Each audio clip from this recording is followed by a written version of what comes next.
So today we're going to look at, let me share my screen. Quickly share my screen. All right. I believe everybody can see the screen.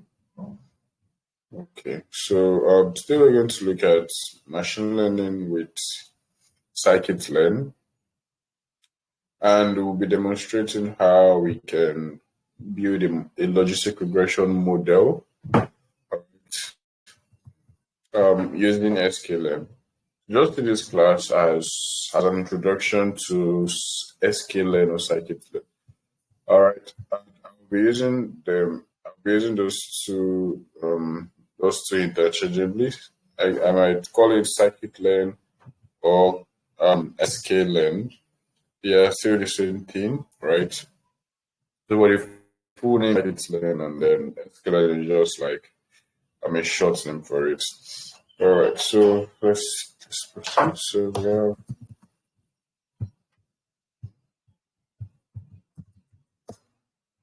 Scikit-learn is the same as Scikit-learn. So whatever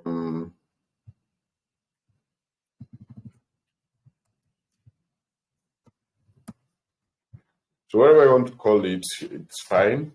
Okay, so Scikit-learn is a library that was created basically for traditional ML, building ML, and a whole lot of other stuff.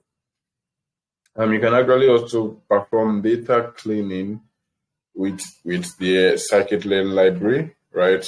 And we can also do some other stuff like preprocessing your data with Scikit-learn library. So it is not only just for building ML model. It is actually robust, right? You can use it for a lot of things. But we're going to just brush over it today and look at what this library can provide and what this library has for us. All right, so we'll be using we're going to be using logistic regression as an example of what we are going to do, and then we also look at, if we have time, also look at linear regression, implementing the linear regression with Scikit-learn. All right, so yesterday we kind of looked at logistic regression, and I actually made sure that the video recording is made available immediately, right? Because I suspected that most of us might need to recap so as to get a better understanding of what was done. So I believe that we've actually gone through the recording already. If you've not had the time to, that's fine. But I believe that at least some of us have been able to go through the recording. All right. So we wrapped up with logistic regression. We looked at logistic regression yesterday. Right. So several things we looked at. We looked at the types of logistic regression. But I also look at what logistic regression is. And we looked at the segment function and a whole lot of other things, right? So we looked at the differences between linear regression and logistic regression, right? We looked at that a lot of things that we laid emphasis on, which I believe you took note of. All right, so we looked at we said that what happens during prediction is that it predicts a probability value. All right, so and I said that probability is a very necessary concept in data science. So it's a statistical concept actually. So if you want to actually dive deeper, right, you need to kind of understand a little bit of probability. And it's necessary that you just have the knowledge there. But I gave you I helped you understand exactly how the predictions work via your segment function. took us, taking us through the formulas and all of that. So I think by now you should have a basic understanding. So we also looked at the types of logistic regression. We looked at binomial or binary. We looked at multinomial. We looked at ordinal. So we explained exactly what these types of logistic regression are, right? What each of them are used for. All right. So given with some examples, we're able to like just drive home this the point, right? So that's it for types. We then moved on to evaluation metrics. So I believe this is where the this is the should I just use the word bottleneck of yesterday's class, right? So most of us understood it clearly up to this point, but then after we explained accuracy, and then we moved on to confusion matrix, then the name of this particular metric started manifesting, right? It started like showing that yes, I am actually confusion matrix. So but actually we did explain what is happening here. So I talked about the different components of the confusion matrix, which are the true positives, the true negatives, the false positives, the false negatives. So I just want to believe that you've taken your time to understand taking your time to understand what these different components are, right? So you know what true positives are, right? You should know what true negatives are. So for you to understand this, you have to put into perspective the predicted values, right? And also the actual values. So putting these two side by side will give you an idea of how many true positives you have, how many true negatives you have, how many false positives you have, how many false negatives you have, all right? So this is what we just looked at in yesterday's class. I would recommend you to go over it, all right? To go over the class and gain a better understanding, all right? So then we looked at precision, right? So we explained what precision is, and I gave an example of situations where you need to focus on precision. So the precision value ranges from 0 to 1, 0 to 100%, the same thing as accuracy. We also looked at recall and all of that. So we actually explained all of this. So I'm just recapping basically. And we give an instance of disease detection where you want to like kind of avoid false negatives, right? Where the model will tell you that you don't have a disease when you actually have a disease. That is what we call false negatives. All right. So we have F1 score, which is like combination of the precision and recall, and so we have the other ones here that we looked at as well. So that's basically it for that's basically what we did in yesterday's class. So today we just look at how we can just translate all this knowledge into something that is workable. Okay. All right. So this should be this here. So today we're going to just go over this. So this is a recap of logistic regression, and at least you should have a good idea of what logistic regression is and how it is used in classification tasks. So now let's look at Scikit-learn. Scikit-learn is a library that helps you implement all these algorithms, right? So as you can see here, Scikit-learn provides a user-friendly implementation of logistic regression, all right? We're going to demonstrate how to use it, obviously. We're going to demonstrate how to use it for binary classification, and we're also going to demonstrate that we can use it for multinomial classification. So these two, as I remember, I said yesterday that the most common kind of logistic regression task you'll be getting, either binary or multinomial. Ordinal is really not so common like that. So, but you can also look at it if you have the time. All right. So, there are steps that you would take when you want to build a model in SQLM. Before we go into the steps, I just have to like take us through Scikit-learn itself. All right. Okay, so just give me a second.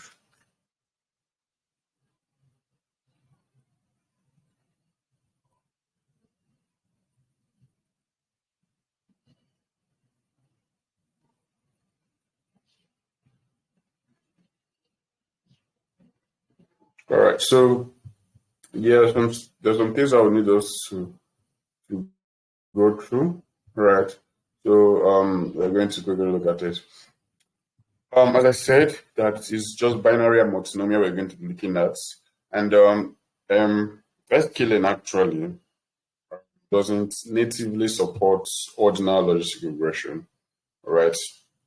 It actually doesn't support ordinal regression. You have to like just go through some other methods and install some stuff before you do that. So it's really not what they stress because you mostly like not come across it that much. But as long as you have an idea and foundation on how to implement all of these things, other ones like it's not going to be a problem adapting to that. So, but just still have it at the back of your mind that is a type of logistic regression, right? So, okay, so Scikit-learn, all right, Scikit-learn. So I have introduced you several libraries in Python. We've looked at NumPy, yeah. We've looked at pandas. We've looked at matplotlib. We've looked at, I think, is that all? Are those the only libraries we've looked at so far? Any responses, please? Are those the only libraries that were there on the other one? All right. And yeah, we really didn't go look at Seaborn like that, but we also looked at Seaborn as well. All right. So yeah. Okay. So today we're going to be looking at Scikit-learn, right? So to use Scikit-learn, obviously you have to import it. So we come here and say import your library, and you don't import Scikit-learn like import Scikit-learn as SK. So you don't actually import Scikit-learn this way. Scikit-learn is actually imported differently. Like you use Scikit-learn based on the particular thing, the particular tool you want to use in Scikit-learn. So Scikit-learn is a very, very, very big library. Yeah. Scikit-learn, I would say again that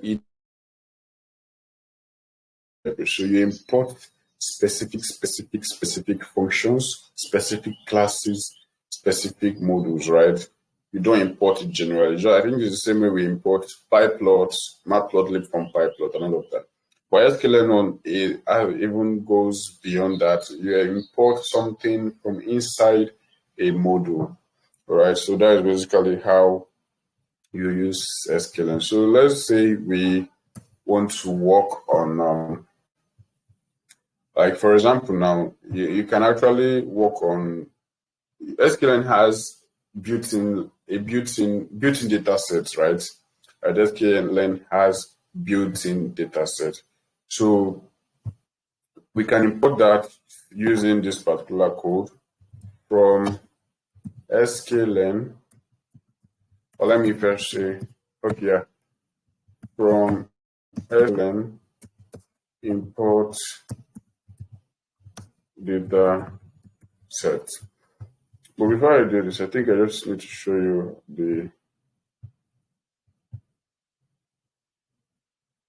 just import Scikit-learn first. All right, so this is a very big library, so it might actually take some time. So I'm doing this because I want to show you the entire content of the library, so you can understand what I'm saying.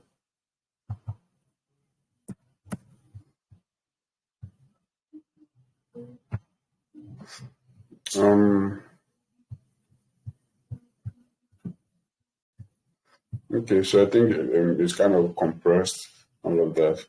Anyways, let's just import the library. So you don't import Scikit-learn directly. think this is what you get. So, but if you want to use something like the data set you have, you'd have to import that separately. If you want to use logistic regression, you import it separately. If you want to use linear regression, you import it separately. If you want to pre-process your data, you import the pre-processing tools separately. If you want to evaluate your model, you import those evaluation metrics separately. If you want to do anything, if you want to clean your data, you would import those particular tools, functions, classes separately, right? So that's basically how Scikit-learn works. That's basically how you import stuff in Scikit-learn. You don't import Scikit-learn directly from you don't import Scikit-learn directly because it's not really going to make sense, all right? So I'm going to see. Okay, let me just show you something, give you an idea of what I'm talking about. So to import our data set, import Scikit-learn data set. So to do that, you just see from Scikit-learn import data set. All right. So let's come here and say data set, so I can see the available data sets that we have. So in Scikit-learn, instead of like trying to look for data set that you would use to learn, they provide some data set that you can just quickly use to build your model and just learn how to use Scikit-learn, right? So all these things you're seeing here, all of them are data sets. Right, everything, all these things you're seeing here, they are data sets. So you can just import any one that you want and take a look at it and like try to build something out of it. That's basically what we're going to be working with in today's class. All right, we're going to import one of these data sets here, and it's going to be the breast cancer data set. I think I gave this example yesterday, so let's see where that is.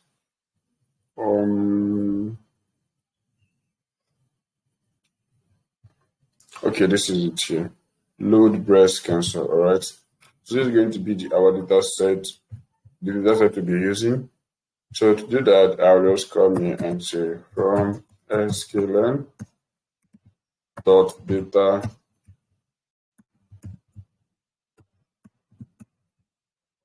data set import load breast cancer. All right, this is how you do it. All right, you import the data sets using this particular format. All right, so I'll just comment this one out. I did that because I wanted to show you the different data sets here. So that's the first thing you do if you want to use a data set from Scikit-learn, right? But if you're using your own personal data set, then you already know the particular approach to that by using pandas and all of that. So, but this is when you need to import a data set that is in Scikit-learn. All right. So yeah, so that is it for data sets. So now let's quickly just follow what we have here quickly. So the steps in building a logistic regression model. The first thing is load your data sets. Second thing is split the data sets. Third thing, train the model. And then the last is going to be the evaluation. All right. So we're going to evaluate there's a mistake in data set spelling. Okay. Yeah, thank you.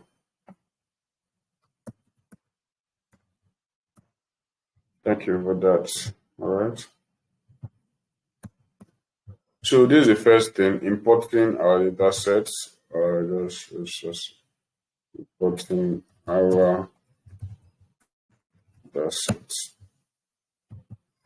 So to have access to this particular data sets, you can just create a new cell and assign it to a variable. So the data set in this format can be used for anything.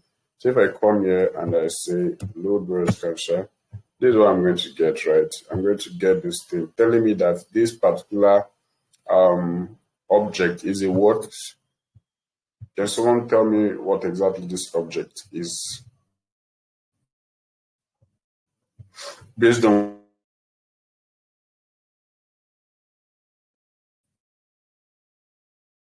I'll just follow up with the class. What do you think this object, this load,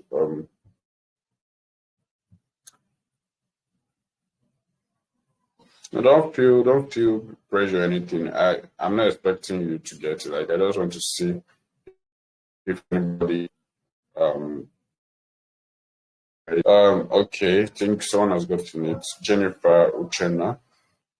Yeah, it's a function, right? So when you import a data set, yeah, it's a function. So when you import that from SQL, you import it as a function object. But to use it, you'd have to put your. So what do you think I should do to have access or to enable the data sets or to just activate the particular object, right? The function object. What do you think I should do? Like, what do you think I should add to it to make it a function? Because this is a function object now. Yeah. Okay. That's good.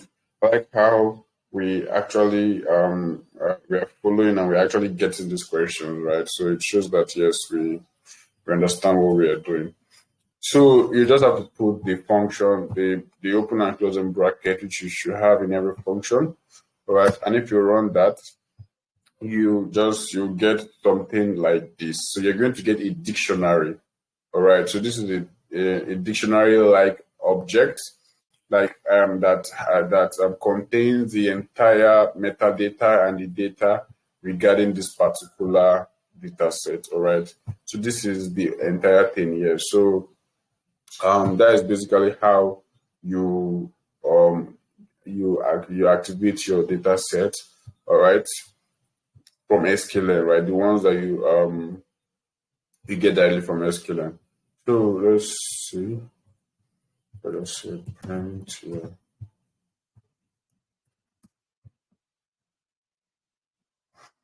Okay, so you can see if you go through the data set, you see it as it's a dictionary-like object. So let's come here and see the exact type of our object. You can see it's this particular data set, SQL bunch object, right? So that is the format of each data set that you load from SQL. But it's still a dictionary-like object, right? So you can do some things, some dictionary stuff with it. So if I come here, you see we have several keys. We have data here. We have targets here. We have frame. We have target names. We have description. All right. We have how do we have again? Scroll. You have feature names. You have file name. You have data module. All right. So these are the different info you're going to get as regarding a particular data set in SQL. So you can access each of them. You come and see the data. You're going to get just the data. So this data corresponds to the features. The features basically in the data set. If you come and say target, so this target corresponds to the target, which is the dependent variable. So the data here that I just showed you is the independent variable, all right? Why this target is the dependent variable. So you notice that SQL has actually done some cleaning for you, right? SQL has done some cleaning for you, so you don't need to start like cleaning your data and separating your data and all of that. But when you have your original data set, you're going to actually do a lot of cleaning to get to this level. All right. So this class is just an introduction. So we are not focusing on data cleaning. It's when we look at data preprocessing with SQL that we're going to go through all those steps. So we use a CSV file to see how SQL can be used to kind of clean your data and to pre-process your data to a format that will be ready for your machine learning algorithm. All right. This data set directly from SQL, they already prepared that once you load them, you can just use them straight up to build your model. There is no there is no like middle ground or middle point where you have to preprocess and clean it. Everything is arranged, ready for you. That's basically how it is. So you can get other things here. You can get the description. I think it should be this. So this is the description here. So this is the breast cancer data set, data characteristics, number. So I think if you print this, it should give you a proper. So if you print out this, you actually see the description of the data set. So it gives you some information about your data. So you can see this is the breast cancer data set characteristics. It has this number of instances, 569, number of attributes, 30 numeric, predictive attributes, and the class. So these are the information, the attributes information, and all of that. So you can just scroll down and just look at everything. So these are the classes. So you notice a binary task, so it has two classes. So class 1 corresponds to malignant, right? And then class 2 corresponds to benign. So you're trying to predict whether a particular person has a malignant tumor, breast tumor, or a benign breast tumor. I think this is a data set from a university, actually. I think University of Wisconsin, I guess. Yeah. So these are the statistics for all the features, basically, right? So you just basically have like an overview or a summary of your data set, right, in this description. You're going to see everything here. You can even see references and all of that. So that's it for the description. So you can have other things. You can look at other things like feature names. Feature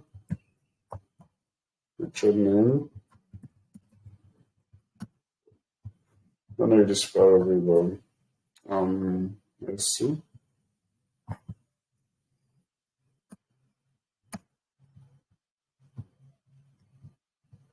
So that is how you work with your data set in Scikit-learn.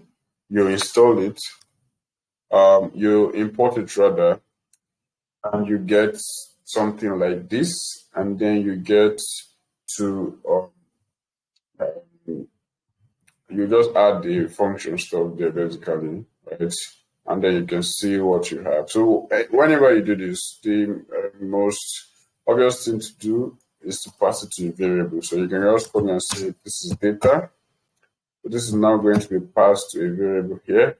I can now start working with this data. So this data now contains everything here. Now, the thing you're going to have to do when you want to build an ML model, you actually split your data into the features and the labels.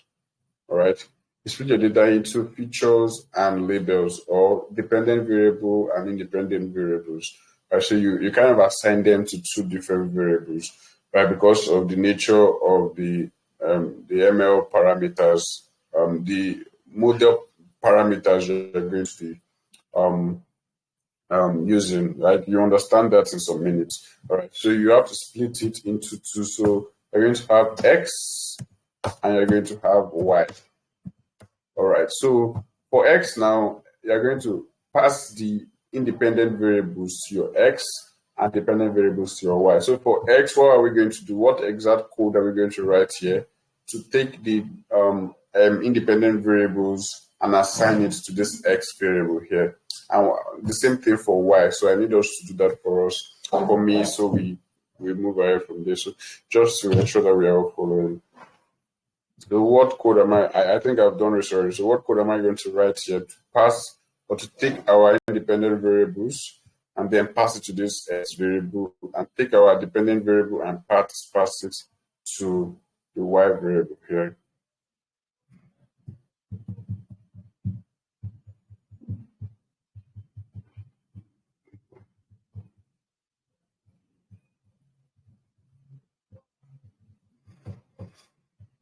We need as many responses as possible.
All right.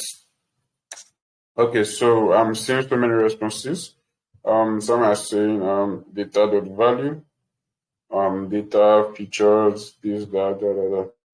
So I showed us before now that to get a particular to get these particular values here, you're just going to like use the dot notation basically to access this here. All right. So some person said data dot independent. No, you take your data and then you use the dot notation and then get your data here. So you are getting this particular S variable here, right? And it's called data. I think I just change it. Anyways, let's just leave it there. So for this one, it's going to be data dot what? Our target here, our key here is target, right? So we have target. So this is the right way to do it, right? But I think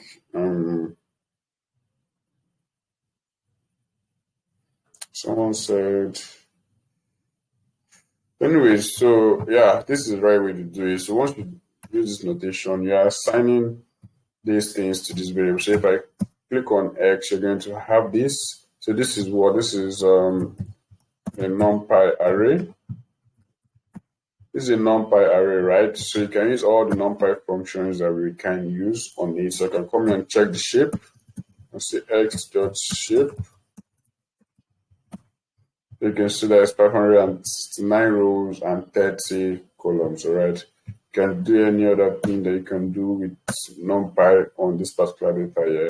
So the same thing for y. Our y is this particular shape here, this particular data here. So it should correspond to the length of our x. So if I say x, y dot shape, it should be 569, all right? Because it corresponds to each data point. It has a corresponding value in the x variable. So this is how you approach it. So before you get to this point, ideally or practically, you've actually pre-processed your data, you've cleaned your data, you've arranged it organized it in a format that is ready for training. Or I'm using this route is because I just want to show you how we can train the model itself. That's the purpose of this class. So we are going to have a class where we'll look at how we can pre-process our data, like real data basically, because that is how you'll be handling most of the data you'll be using, real data, and then you'll see how we will do that. So it's going to take a whole lot of time pre-processing, right? Going straight from here to training is a whole lot, is very, very easy actually. It's very, very easy. But when you have a real data set, you're going to see that most of the time you will spend is going to be on the pre-processing aspect, right? So it's just like cleaning and formatting your data and trying to organize it in a way that will be suited for training. And there's something that I need to mention. I think I mentioned it before, that what you pass to your model must be numeric data. You don't pass anything that is not numeric to your ML algorithm. It must be numeric data. Machine doesn't understand anything other than numbers. So when you have your data set, and let's say, for instance, in your data set, you have a lot of categorical variables, you need to work on that your data set, converting everything to be numbers, right? So that's part of the pre-processing that I'm talking about. So that process is what we call pre-processing, changing the data to be well suited for training.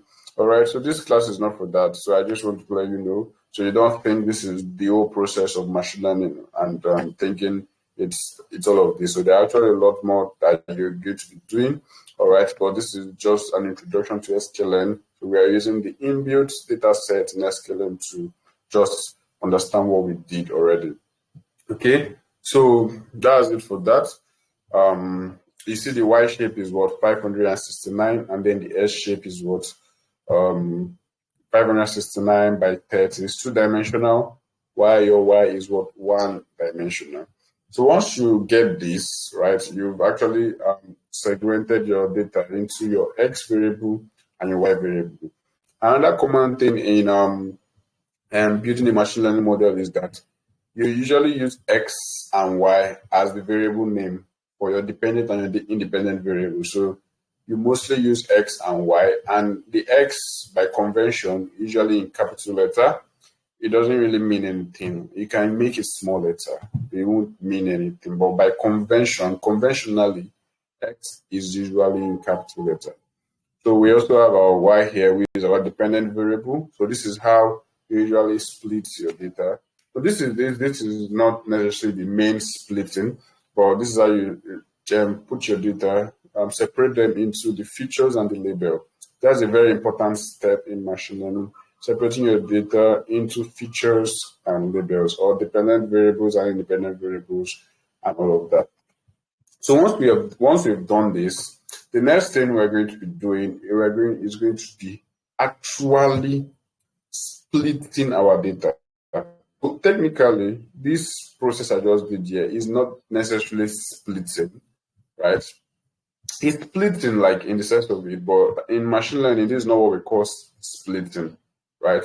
So I don't want you to get confused. So don't use splitting for this process, because the main splitting is what we're about to talk about.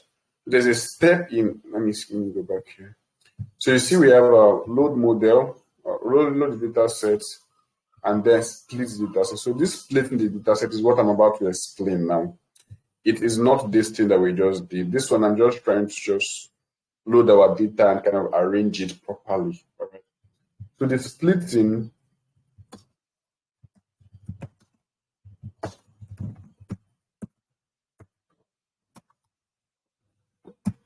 of data set in a machine learning task is very essential. All right, so this is where we're going to like just say some few things before we proceed. So we have what we call train. We have two. We usually have two kinds of data sets. Although sometimes we have three, but just for the sake of simplicity, let's just use two, right? So we have what we call train data sets, and we have test data sets. All right. So you should have your original data or complete, or let's say full data set. So let's say your full data set is 500 observations, all right? So you don't just use the full data set in training. You don't just do your pre-processing and everything that you need to do and then carry your full data set and then use it for training or in training. What you do first before that is that you need to split this full data set. You need to split your original data set into train data set and test data set. Although in some cases we usually have validation data set, right? But let's keep it at this for now. This is still valid, right? So we have train data set and we have test data set. So train data set is the thing or the data set you are going to be using for training, all right? You're going to use a train data set for training. So that is going to be what you are going to be showing your algorithm, right? That's what you're going to be showing the machine, right? That is the particular data you're going to be showing it so that it can learn patterns and all of that. So that is the process of training. So let's just say our training data set in this case would be like, let's say 400 out of 500. So your training data set is always more, right? Your training data set should be more than your test data set. So there's usually a percentage distribution. So mostly your training data set is usually 80%, while your test data set is 20%. Okay, so if you calculate 20% of the total size of your training data set, you are going to have that particular number assigned to the test data set. And if you have, okay, let's say 80% of 500 should be, I think, 400, all right? Then the remaining 100 will now be assigned to the test data set. So this test data set here, what it does is that you don't show it to your machine. You kind of keep it, and then after training, you then use this test data sets to evaluate. So this is what you use in evaluating your model, right? So all this evaluation that we talked about yesterday, this is a particular data set we are going to use to evaluate our model, right? So you can call it test data set or test set, train data set or train set. So we're going to just be using different lingo or like notations for all of this, but I just need you to have the core, to get the core idea, right? So in this case, our train data set is going to be 4, our test data set is going to be 100, all right? So now there is a built-in tool that can help us achieve this, right? We don't need to do this manually. So in Scikit-learn, we have what we call train test splits. All right. In Scikit-learn, we have what we call train test split. So to import it, you have to figure out where exactly train test split is located. So that's one thing about Scikit-learn. Scikit-learn, there are a lot of things to import. So you have to kind of memorize them. The most common one, you get used to importing a lot of these tools that you know exactly the right place to import it from, right? But once you start, it might be a little overwhelming. So to import your train test split, because that train test split is what we use in splitting our data set into train data set and test data set. So I can come here and just say from Scikit-learn dot model selection. So this is the module, right? So this is the library, right? Scikit-learn. Now in Scikit-learn, we have a module called model selection, and then in model selection, we're going to import train test split. All right. So this is how we import train test split. So this is a function, right? And this is what we're going to be using in splitting our data set. So most times, the thing that will determine how you import stuff is based on what you need to do. So after we are done with the whole thing, you'll see that we've imported a whole lot of stuff, right? So most times, you're going to see we are having a whole lot of from Scikit-learn.this, import that, from Scikit-learn.that, import this. So it's going to like kind of populate our the import area. So this is the second thing we are importing from Scikit-learn, right? We imported our load breast cancer. Now we are importing our train test split function. So just to understand what the train test split does, you can just do Shift Tab on it. Don't know why it isn't working anyway, but that's fine. Let's proceed. So to using train test split function to split our data set. All right. So yeah, so to achieve this splitting, there are some things you just need to understand. So for a beginner, as most of us are, you need to understand what the train test split does, right? What the function accepts and the output of the function. So I can just come and say print the train test split. Is it print? See, we print the.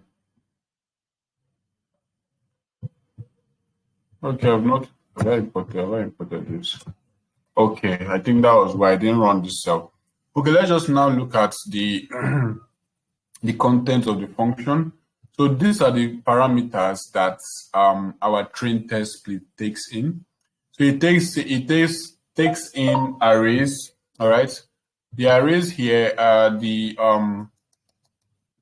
these are our X and Y data that we've already like separated already, right? This is our array. So it takes in our X and Y. And then the next thing here is you specify the test size, okay? So you either specify the test size or you specify your trace size. So the test size here mostly is usually 20%. So you just have to put 0.2 here, all right, and it will do it for you. So we have random states. Now, this train test split process of splitting, this splitting process is a random process, all right. So once you do it repeatedly, you're not going to get the exact same split each time. So if you want to kind of freeze that particular splitting process so that you can replicate it, you specify random states. So this random state is another parameter that you always use as well. So it's important that you put it so you get the same split each time. All right. So we have shuffle. This shuffle is part of the splitting process. All right. So we also have stratify. So, but the ones you're going to be using are the these parameters that I just mentioned, right? These 4 parameters. You won't be using this train size because you specified the test size here. So going on to read about it, you see that these functions split arrays of matrices into random train and test subsets. All right. So you can just read more about it and see what exactly the function does and each of the parameters there. So you can see that the random state here that I talked about, it controls the shuffling applied to the data before applying the split. All right. So there are a lot of things here, whether to shuffle the data before splitting or not. So this is part of the splitting process. If you put it by default, it is true. But if you set it to false, it just gives you your data as it is and split it as it is. All right. So it split it. If you have your data from index 1 to index 569, that's that exact state in which it is going to be the exact state in which it's going to split it, right? Just remove 100 from the 500 data set and then give it to the train, and then remove 100 and then give it to the test, right? But if it's true, then it's going to kind of just shuffle the entire thing, just shuffling it so it's scattered, all right? And then that shuffling state is what that's what determines of the data set that is being split. So this particular random state is used to kind of capture that particular shuffling process so it can be replicated, it can be repeated. All right, so it's good to shuffle your data so you don't just have randomness. Introduction of randomness is very necessary for a better distribution, right? A better distribution in your data. So that is it for that. So we're now going to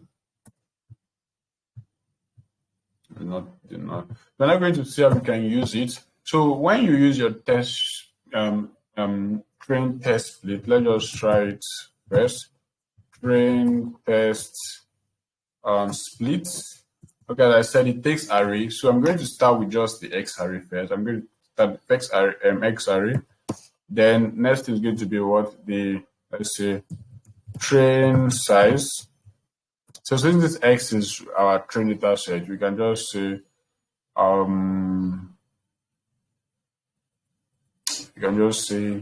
let's just say the test size, right? Because this is what mostly used. You can just say 0.2. So this 0.2 translates to what? 2%.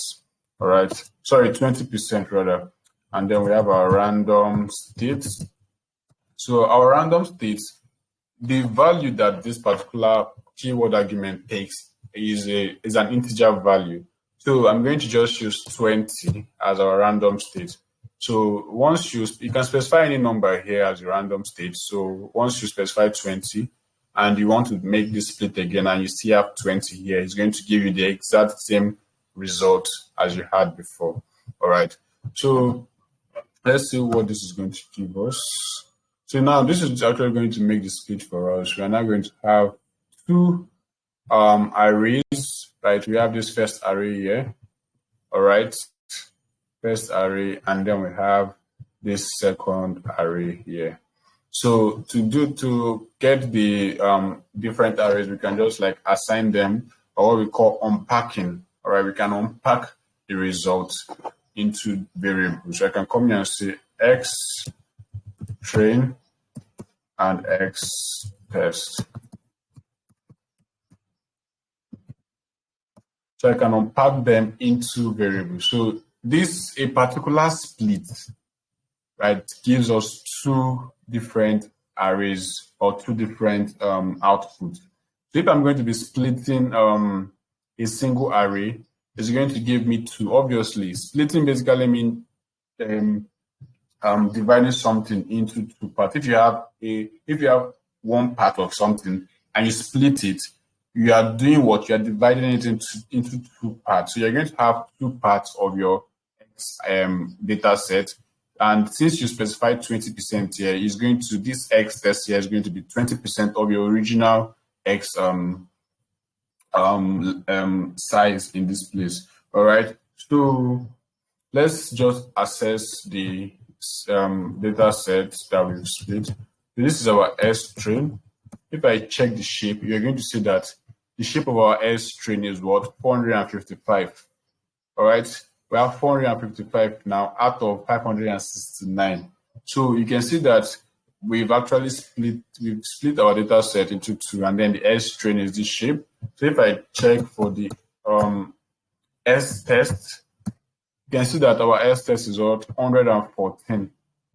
So I hope you are following to this point. So this is a very important process in training a machine learning model. You need to split it. So once you split, you can now use each of these individual variables or data sets in doing whatever it is you want to do. All right. So, but this is not just how you split it. I just did it so you can actually understand it better. So now, but when you want to split your X and Y, you can do that at the same time. Right? You can just come here and say, instead of doing S train, S test, and splitting, and coming here again and saying Y train, Y test, and then doing all this stuff again to get your Y and all of that. You can just do everything in one line by just coming X here and then putting your Y variable here. All right. So once you put in another array here, you make sure that the output corresponds to the number of splits that you're going to get. All right. So in this case, what are we going to fill up in this particular area here? What are we going to write or type here? I need responses. Responses. What are we going to write here to just complete this whole code?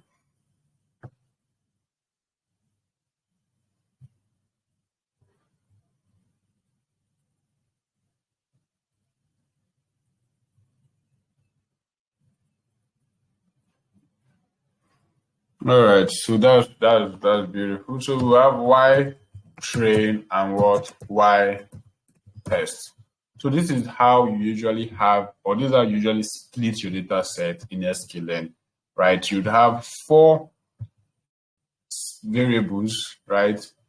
Because the output of this function is going to be 4 arrays. So you have to unpack them into these 4 variables. If I run this now, let me run this first. Now I'm getting everything, right? I'm going to be getting everything. So this is we've checked our S string before. So our Y train is going to be what? Dot shape. You can see that it's 445. So our Y train shape should be equal to our X train shape. It should be equal to it. All right.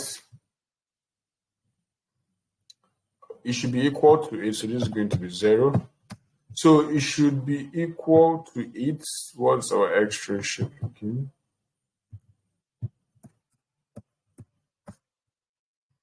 Okay. It should be equal to it, all right? So I'm just going to do this. Right, so if you do this and you get false, just know you've done something wrong. Like you've done something wrong somewhere. So your Y train shape must be equal to your S train shape, right? And your Y test shape should be equal to your X test shape, all right? It should be true when you do this particular comparison, okay? So that's just what I need you to note, right? So that's it for splitting your data set. That is basically it, as simple as that. So I hope I'm not missing anything from here. There was something I wanted to say about this. So yeah, that's basically it. So this is a step, a very important step in building a machine learning model. You have to split your data into test test data set and train data set. So if you change this test data size here now, let's say I change it to 0.4. 0.4. What I'm saying here basically is that I should assign 40%.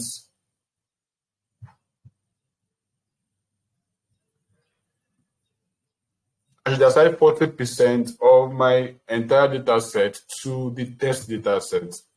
Okay.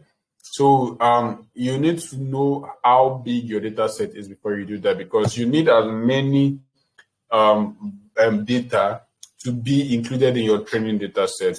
So I've explained the whole process of training before now. I have told you how training is being done. That what is being done in training is that you are exposing or showing your machine different values, so it can understand the pattern between, it can model the relationship between your X and your Y variable. So the higher the number of data you show it, the better your model performs, because it sees more examples. You give it more examples to work with. So it's not the same thing like showing your daughter that has not really gotten to understand the word, or your child. You're showing your child a picture of the cat. You're like, if you show, let's say we have two parents in this case, and the first parent, the aim, they have a particular goal, and which is to help their child understand what a dog is, right? So let's say the first parent now comes out and then starts showing them their child the picture of a dog, or just say start showing them dogs on the streets or wherever it is that they're going. So let's just assume the total number of dogs that the first parent showed that child was, let's say, 10. The first parent showed their child 10 dogs and told their child that, okay, this is a dog 10 times. All right.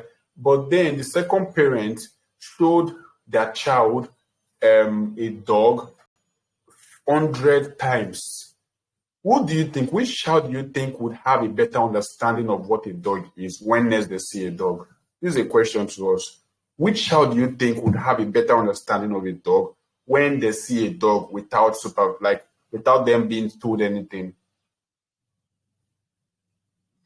Exactly. It's very, very intuitive. That's basically how learning takes place. The more you see, the better understanding you have, right? I think it's an even natural process. The more you learn or the more you practice, the better you are at doing that particular thing. So the same process is translated in machine learning. The more data you show your machine, the better their understanding of of your data sets and the relationship between your data sets, like that is your input and your output. So the more you show it, the better understanding it has of your input and output. All right. So that's just the idea that we have in machine learning. So you have to understand that your test size should be smaller, because what test size basically means is that this particular test size, we are going to be using it to train, or to test rather, to evaluate our model. So still using the same child and parent analogy. Let's just assume that the first parent now showed their child the image of a dog 10 times. All right. And then they now want to assess the knowledge of their child. Like they want to know if the child has been able to understand what a dog is based on their exposure. Now they devise a way to or they now brought in like 5 dogs, all right, 5 dogs basically, and they start asking the child, is this a dog? One after the other. You'll bring in the first dog and ask the child, is this a dog? The child will either give yes or no. All right. So that particular response will be noted. Okay. Yes or no. So those 5 dogs that are being shown to evaluate that child, that is what we call the test data set. And it is the test data set was not part of the training data set. So those 5 dogs that are being used to evaluate the child understanding, they were not part of the dogs that were shown to the child.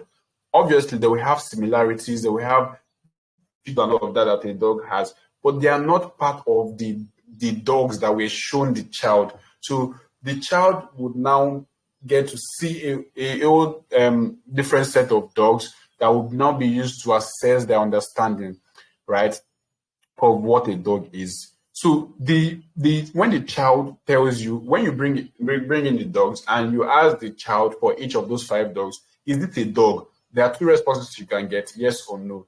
So the child's answer is what? Is the prediction, right? So what the child is doing is the child is actually making a prediction based on the knowledge she has or he has about dogs, based on what she has been trained on. So she's actually giving a prediction. So our predictions can actually be very accurate, or it can be correct or wrong. So let's say she has a dog here. They bring in the 5 dogs. So the first dog, they brought in the first dog and they asked her, is this a dog? And the child said no. That no in that case, I just want to throw this question to us. Is it true positive, true negative, false negative, or false positive? Under what category does it fall? That no prediction.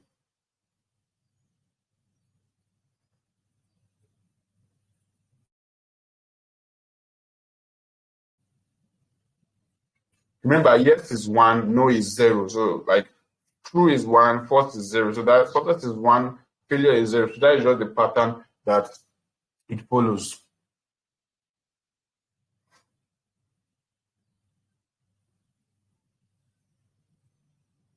Okay. I need more people to respond to this.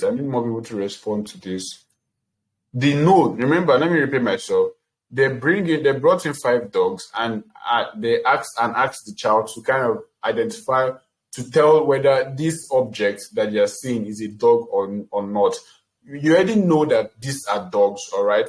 So you'd have to now ask the child, like, okay, is this a dog? The child can give 2 responses, yes or no, all right? So the no or the yes that the child the no that the child said, under what category does it fall when it comes to the confusion matrix component? That is a true positive, false positive, true negative, and false negative. Remember, yes is positive, no is negative. I don't even need to tell you that. So if you said false positive, you're actually wrong, right? The answer is false negative.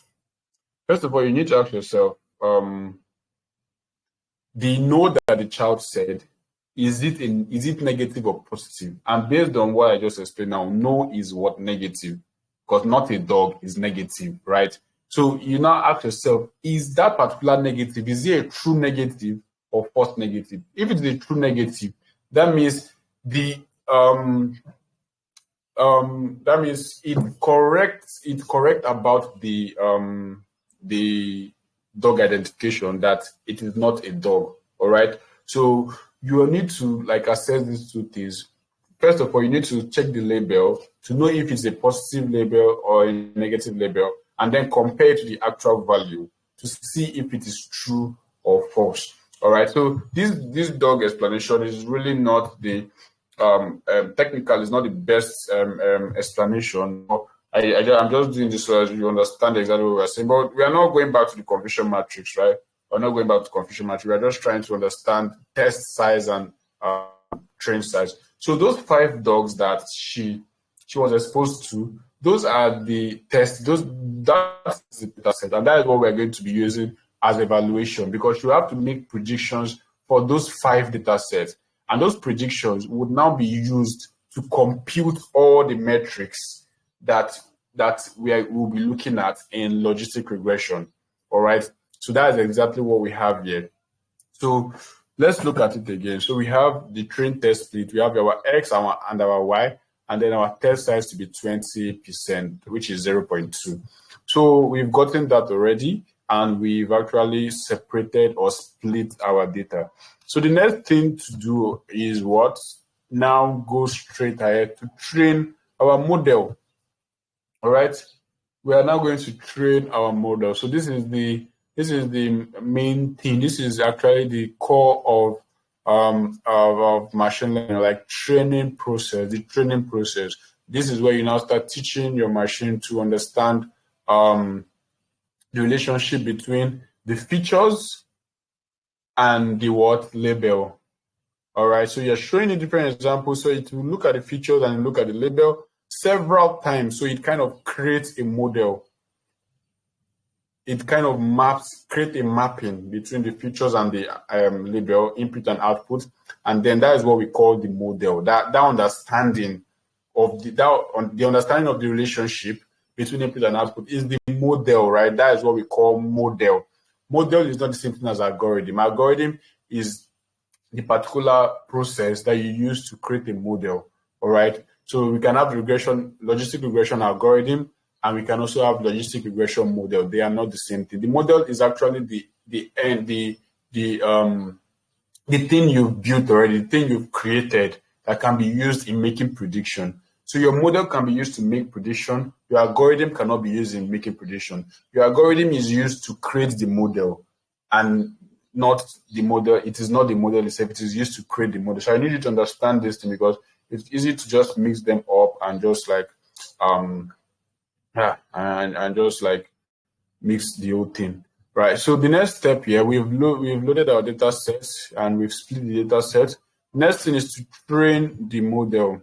All right, so training the model is quite straightforward. I think it's actually the most straightforward part of this. So let's see. So we split here, as you can see. You can see in this place, our random state is 42. So you can use any number that you want, any number. So the next thing here is to train the model. So in this case, we're going to be using our logistic regression model.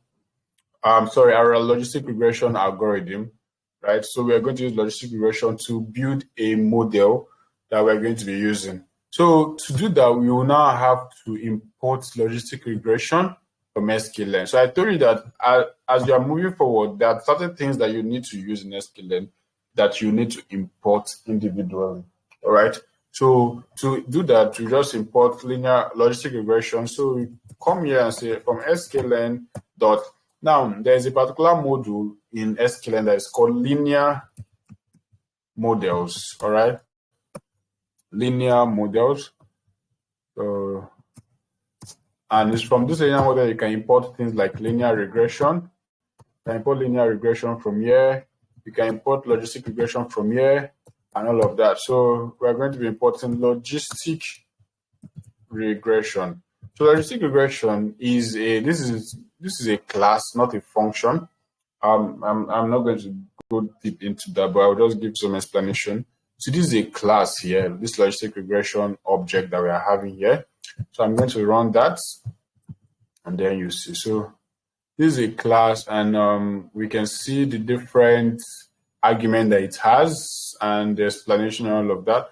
So you can go through it yourself and try to understand what it's doing. So there are a lot of things going on with this particular class. So the reason why I said it's a class is because of what the casing of this, right? If you don't have the the format to be in a snake case, if the format of what you're importing is not in a snake case, then it is a class. If this is a camel case, remember I told you we have two types of casing in Python. We have the camel case and we have the snake case. So this one here, right here, is our camel case. So classes are usually in camel case casing format, while functions are in the snake casing format. All right. So once you import something like this, and all the models that we have, they are actually classes, right? So you have to create an instance of that class and use that to do what you're doing. So I'm going to run this and then come back here to use it. So I'm going to be like building our model using logistic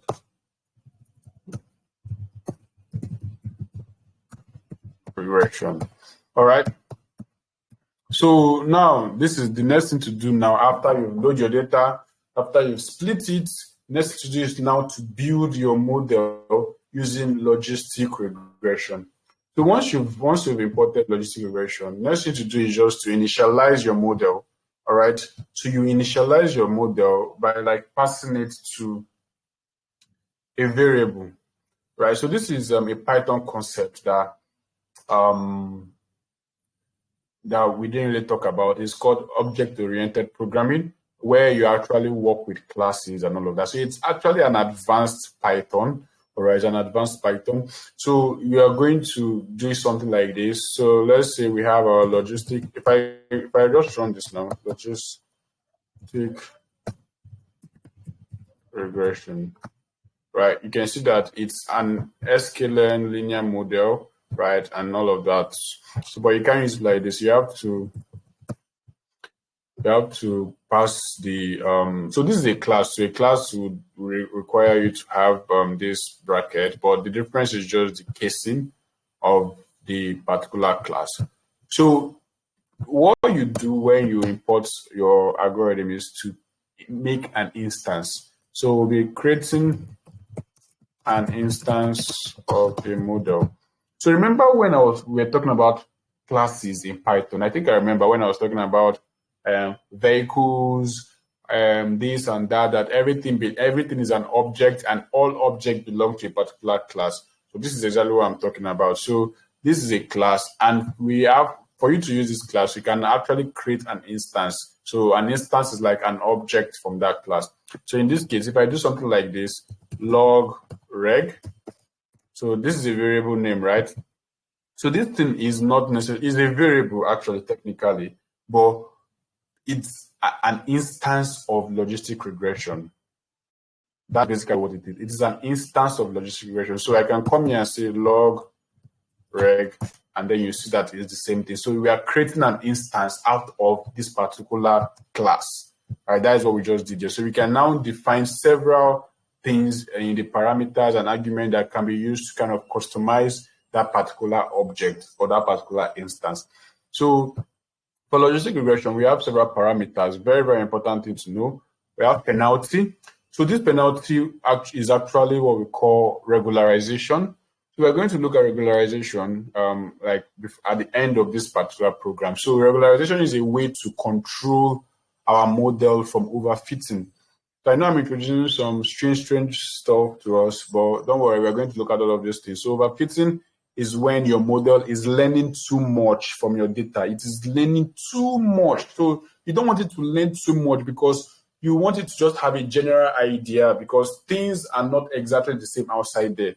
So you want it to just have a general overview, a good representation, so that when it now starts to get data, let's say data that it has not seen, it can kind of generalize based on its knowledge. So you don't want it to learn too much so that when it sees other data, it will not know what to do because it has not seen it before.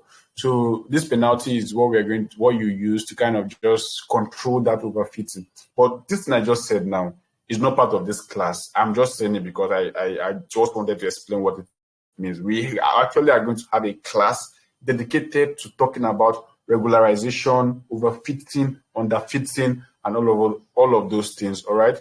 So we have several other things here. We have all of this here. So the one I just want to I need you to look at is this particular one here, max eta.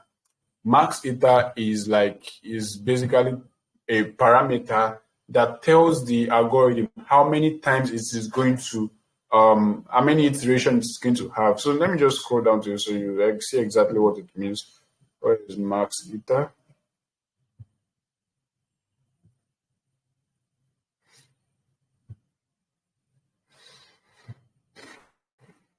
Okay, so This is the maximum number of iterations taken for solvers to converge. So solvers is like the method exactly that is being used.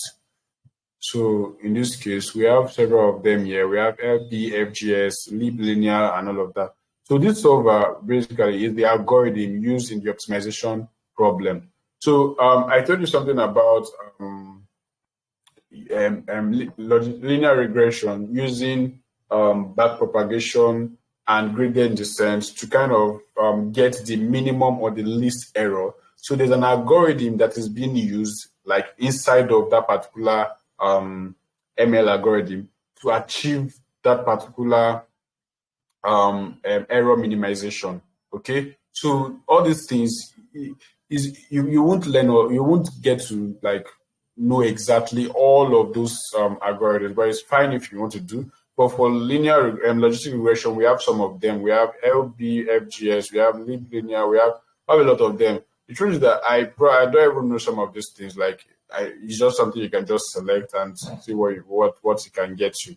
So there's an explanation here for all of these algorithms. You can see here it tells you that for small data sets, liblinear is a good choice, whereas SAG and Saga are faster for larger ones. So you kind of have a proper documentation of all of these algorithms, right? So there are a lot of things to like look at in this particular documentation, right? So, but basically, this max eta is like telling you that because when you are training a machine learning model, what is actually happening is that it's actually going over several iterations. It will go over the first iteration, minimize the error, start again, go to the next iteration, minimize the error. So the thing that will determine when it will stop are two things. If it gets to the lowest error possible, then the particular process is going to terminate. Or if it gets to the highest iteration that has been specified, then it is going to stop as well. So we can actually determine, or we can actually define manually the number of iterations that we have. By default, the number of iterations here is 100 iterations. All right, we have 100 iterations here, and we also have another parameter, right? This is what we call keyword argument, right? So we have another keyword argument which is called multi-class. Remember I told you about the different types of logistic regression in yesterday's class. We talked about binary and we talked about what multinomial. So this multi-class parameter is used to specify what exact or the exact type of logistic regression you want to perform. So by default, it is set to auto. So this auto is a good way to just adjust itself. So if you have a data set that has several categories, more than 2 categories, this auto will adjust automatically so that the logistic regression can fit that data. If it is just 2, it is also going to fit. But if you look at the parameter, you see that you can actually also specify some other value. So where is that?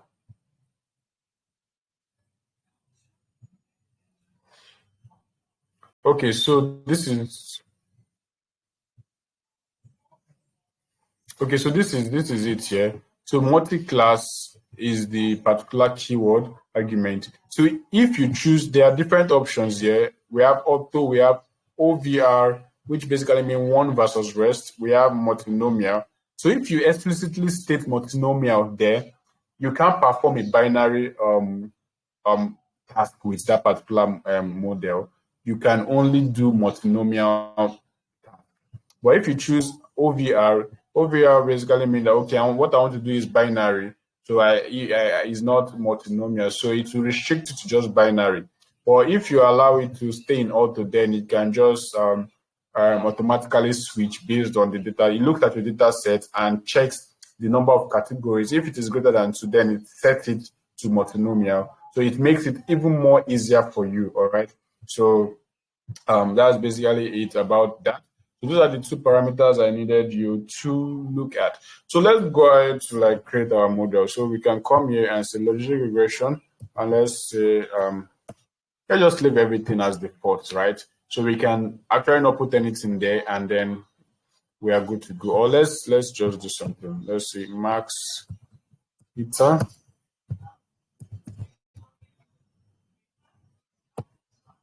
equals to, let's say, 200. And we have multinomial equals to OVR. We are doing binary, right? So OVR. So we're going to have this well, how do they spell it again? So okay, multi-class. Sorry, multi-class. You have to be sure that you're getting the exact spelling. All right, so you're going to have this as the output. So this is a nice way to show you exactly all the parameters. So these things that we have here, they are called hyperparameters. All right. So in machine learning, there's what we call hyperparameter tuning. So that hyperparameter tuning that I was talking about, that you, like the example I gave you about radio station, that you want to get a clearer frequency, right? A clearer frequency, basically, by tuning the knob. So this is what I mean by knob. These values that we have here, all these values that we have that are here, the other things are hyperparameters. So you can actually change these hyperparameters to get a different result. Let's say if you have max eta as default and you get a particular accuracy, you can come back and kind of change the max eta to be higher or lower, and then change, let's say, the solver to be something, a new algorithm for the solver, and a lot of other things here, changing the penalty to L1 or L2 and all of these things. So these hyperparameters are the values you can tune to kind of give you a better result, right? So that's a different class, right? Hyperparameter tuning. It's a very important aspect of machine learning, right? If you are very good at it, you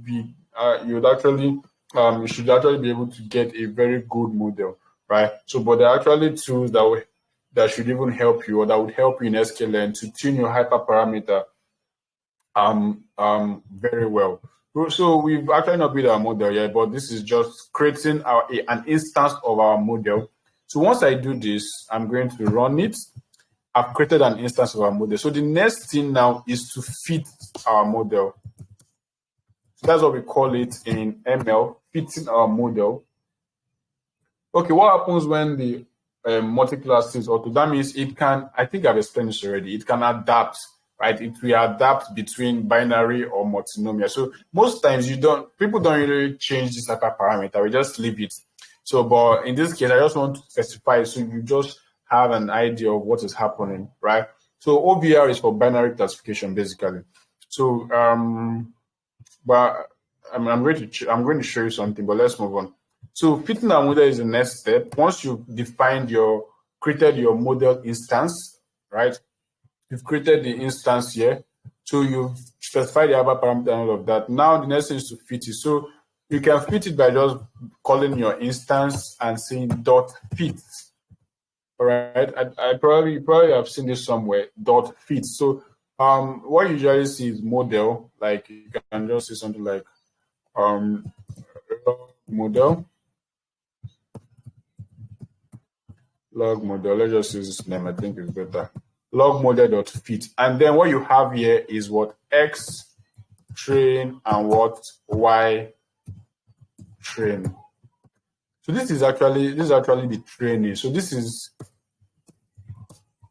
where the training happens. So this is where the training happens. So once you run this particular code, your model, your model will be trained, right? And then you can now like use it. So dot fit will take in two arguments. It's going to take in your S train and it's going to take in your Y train. So remember that we split our data set into train and test. So we don't use tests in training. We use train in training. So the test is for evaluation. Let me just put it here.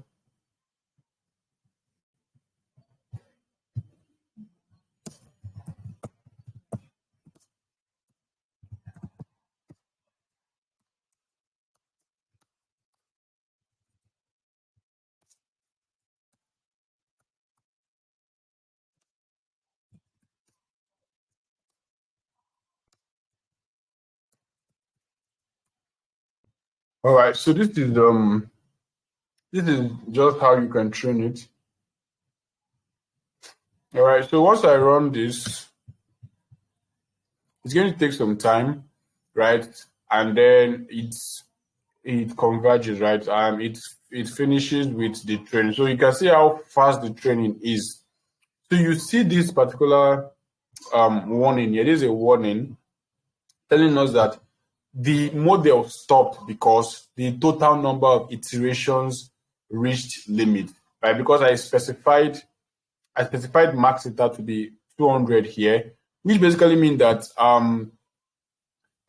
the model has actually not gotten to a very good convergence where we are going to get the best error. So, but it is stopping because we specified that it should stop after 200 this day. So let me make it to be 1000. So the higher the number of max iter, the longer it will take and the better possibly your model is going to be. So if I run this here and I come here and I rerun it, you see that it will take some time again and it's still giving us this particular warning here. All right, so let's increase it again. Let's see.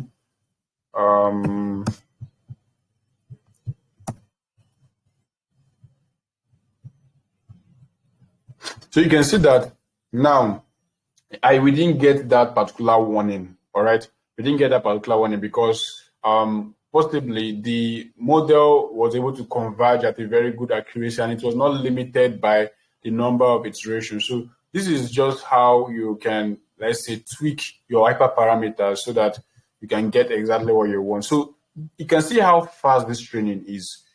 Very, very fast because for several reasons. The data set we're using is very, very small. All right. Very, very, very, very small. So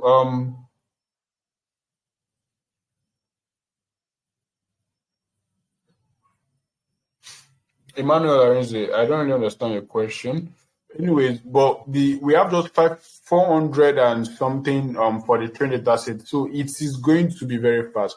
So in reality, when you are building a machine learning model, you use a lot of data sets. You use possibly thousands of data sets and all of that. Even when you are going further to build AI system, you use millions of data sets.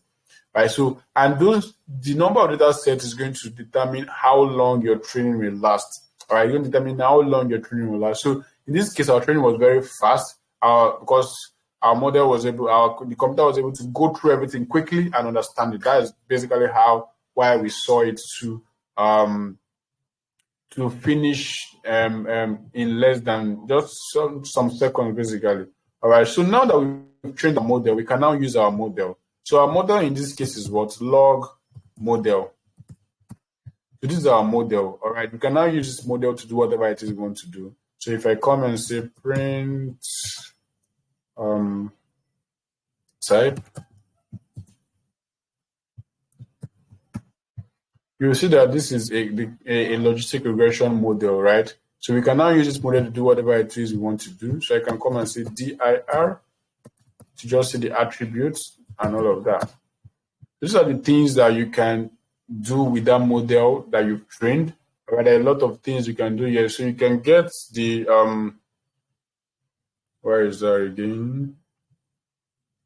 You can get some attributes and predict. I'm looking for predict. Okay, this is predict here. So this is what you're going to be using mostly. Predict and predict prober in evaluation.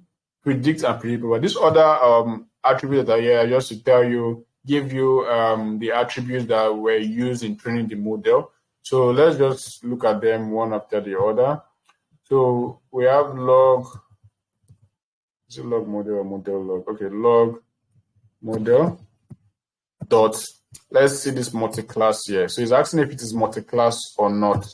All right. So you can see the output here is OVR. What was being used is OVR. So right, log model. Let's see max iter here. Max iter. So it's 2000. So this is just like telling you the different attributes that were used when training the model. So for random states, I don't think we use any random set anyways. Right, but these are just by the way. The main thing we want to do here with our model is to kind of evaluate it, to know how well our model is performing. So that's the next thing now. So we've looked at how we can load our data set and then split our data set, and we've also actually trained our model. So the next thing now is evaluating our model, right? So that's the next step in this case in building a model using Scikit-learn. So we evaluate our model performance using various metrics such as accuracy, confusion matrix, precision, recall, and F1 score. So let's quickly look at that. So model evaluation. All right.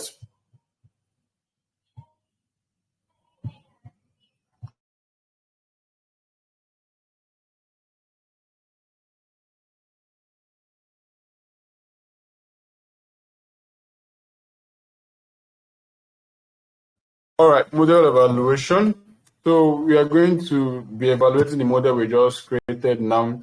So this is our model log model. Now, the evaluation process is very straightforward. As I said, you use your trained data set for training and your test for evaluation. So what you do first is that you can make predictions with your model now. So if you want to make prediction with your model, the input that this predict function will take are the features, right? So if you want to predict anything now, you are just going to put the features in this particular bracket, and it is going to use our features to give you a prediction, right? So we have two prediction function. We have predict prober and we have predict. So what predict does is that it gives you the output it gives you is usually the class that you have in your data set, whether 1 or 0. While predict prober gives you the probability itself. All right. So predict prober gives you, we have predict prober here. Model.predict prober. So predict here gives you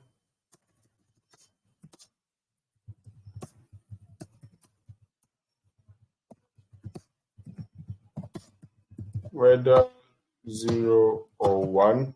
While predict prober gives you the probability value. All right.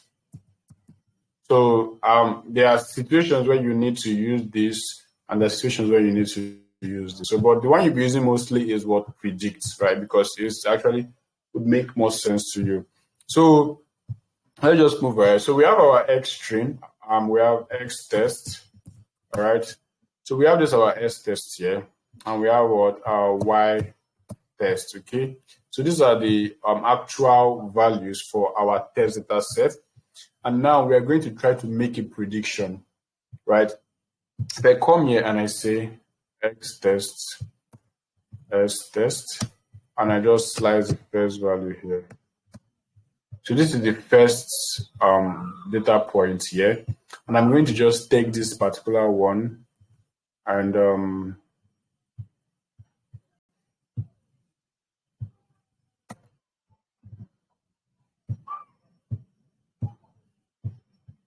all right, so I'll try to see if I can create a new cell. So, but anyways, I'll just come and see log model.predict and then copy this here, right here, and put here. So I want to make a prediction of a particular, of the first observation or the first record in our test data set. So if I run this, I'm going to get what was this variable?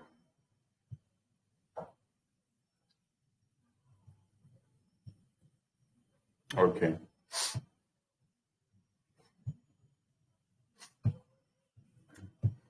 So we're going to have something like this. So now you can see that this is what our model has predicted now. So for this first observation, our model predicted that this particular record or observation is what it belongs to the class 1, which is malignant, All right, so if I come and check the actual value for the first record or observation, I'll just use the X test rather, which is 0, and you can see it is also 1. So you cannot see how everything that we'll be talking about is coming down together. So this is the prediction, right? Our model prediction, and this is the actual value. Okay, this is the prediction here, and this is the actual value. So if I come here and I change this to 5, and I come in and change this to 5, and I run this, you can see the prediction is what? 0. Okay, and just make it like this. So the prediction will be 0, all right.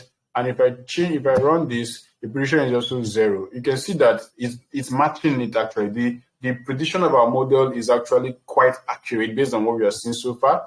Let's just try another one. Let's just make try 100. I think we have up to 100 records.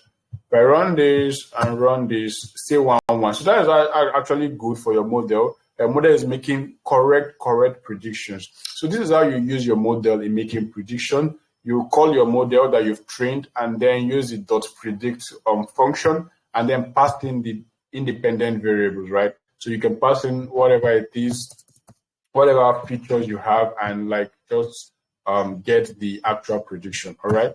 So now, but this is now you evaluate your model, right? How you evaluate your model is by actually passing all the X tests, everything into the predict function, all right? So you pass everything to the predict function and you get an array like this. So it actually run prediction on all the 114 records that you have, or 114 observations. So it ran a prediction on all of them. So if I run this X test, this is the actual value, right? If I run this, you can see that we have, these are the predicted values and these are the actual values. So these two values are what we're going to be using to evaluate our model, all right? So the evaluation metrics would just be using this, comparing these two outputs or these two set of values and to get the different metrics value that we would use to know whether our model is performing well or not. So the first one that we're going to look at is our accuracy. All right. So we're going to check the accuracy of our model. All right. We're going to check the accuracy of our model. So how we do that is by using let's come here. So before we do that, we actually have to import accuracy. So remember I told you that depending on what you're doing, you have to import the different tools and functions and all of that, all right? So now you import accuracy by using this particular format, Scikit-learn.metrics. So I'm going to come here and say from Scikit-learn.metrics, import accuracy score. All right. So let's start with accuracy score here, right? So I can just come here and say accuracy score. So what this accuracy score does is that it takes in two values, right? It takes in Y true and Y pred, right? It takes in what? Y true and Y pred. So, and it just looks at these two values and then compute the accuracy for you, as I've explained yesterday. All right. So, what's our Y? Which one is it? This is our Y. Our Y test is our Y true, and this one here is our Y pred. So I'm going to pass this output to a variable which is Y pred, which is the predicted values. All right. We are going to run this here. And then I'm going to have this here already. So I'll come here and say Y test and Y pred. So once I run this, you're going to see that we're going to get a value. So now in this case, we're getting accuracy of 0.947, this, that. So this is, let me just normalize it. So normalize equal true. Are you in the work? Okay, normalize is true by default. Let me see what happens when it's false. Okay. Okay, it doesn't really work the same way. Anyways, you can edit it after. But this is 94.7% basically. So you can see that our model has an accuracy of what? 94.73%. All right. So now to know if this accuracy actually can be used or makes sense, you'll check what are we going to check to know if you can rely on this accuracy. What should we check? Because this accuracy actually looks good. It basically means that our model gives us the right result 94% of the time. So to know if you can rely on this accuracy score, what do you think we should check in our data sets?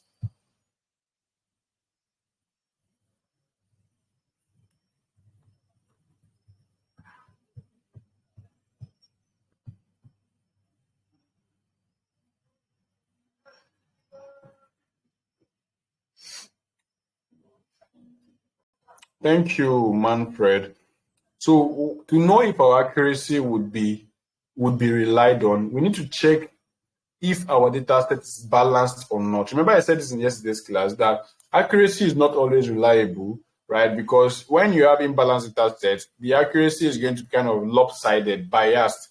But when we have a balanced data set, our accuracy is going to be a good metric. It can be relied on, and we can use it to actually gauge the evaluation of the performance of our model.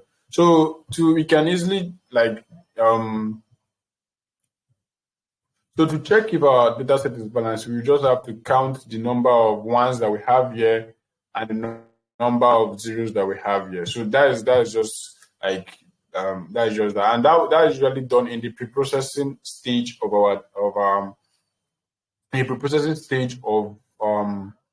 the whole process. All right. So let's just move on with the other metrics that we have.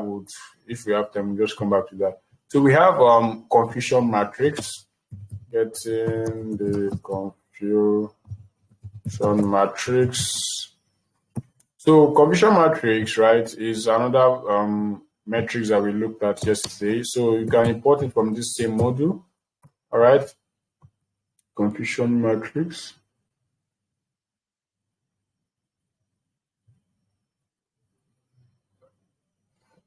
So confusion matrix.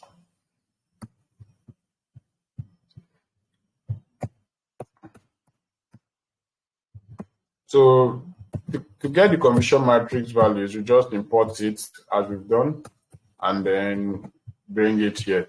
So if you do your shift tab, you're going to get the exact parameters and every other thing that you need.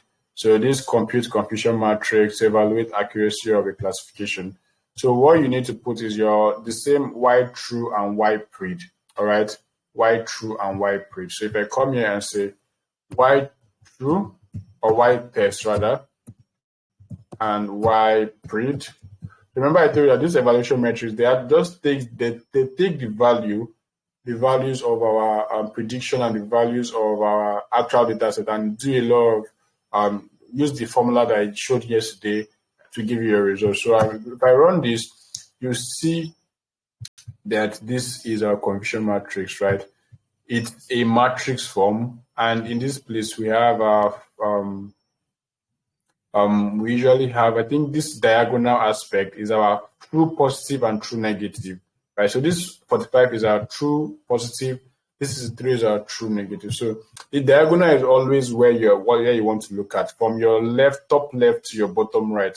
You want to make sure that these values at the diagonal side of it are actually high. They should be way higher than this one that is here like this, right? So your 45 and 63 is higher than 3 and 3, which is a good sign, meaning that your model is doing very well, right? That it has lower false negatives and false positives. This is your confusion matrix, and you see how straightforward it is to get your confusion matrix. So we can actually represent this in a heat map, right? You can do that in a heat map. I'm looking at time now because time is already like far spent.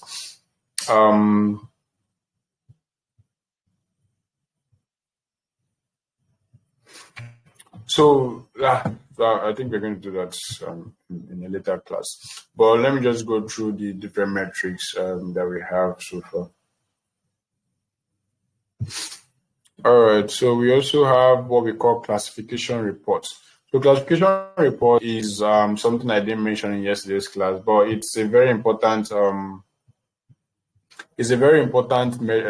way to kind of see the entire most of the metric for our classification model. So you import it the same way you import every other thing here, and then you come here and still do the same thing that you've done so far. Y test and what Y read. All right. So if you run this, just a print first, so it gives you everything. So this is your classification report. So classification report basically gives you everything in one view. All right. It gives you everything in one view. So you can just come here and see the precision, recall, F1 score, accuracy, and some other things that we have, micro, average, and weighted average. Just leave this one for now. Don't really bother yourself about it. But based on what we have here, you can see that the precision is actually high, right? The recall also is also high. And the accuracy, everything is high basically, over 90%, right? So which means that your model is doing very well. Your model is actually like performing well. All right, so that is how you can get an overview using classification reports. So you can actually get your precision score individually. So precision, I think you have to import that first. So when you're importing a lot of stuff, I think it's best you just put it in a bracket. So it looks organized. Precision score. Recall.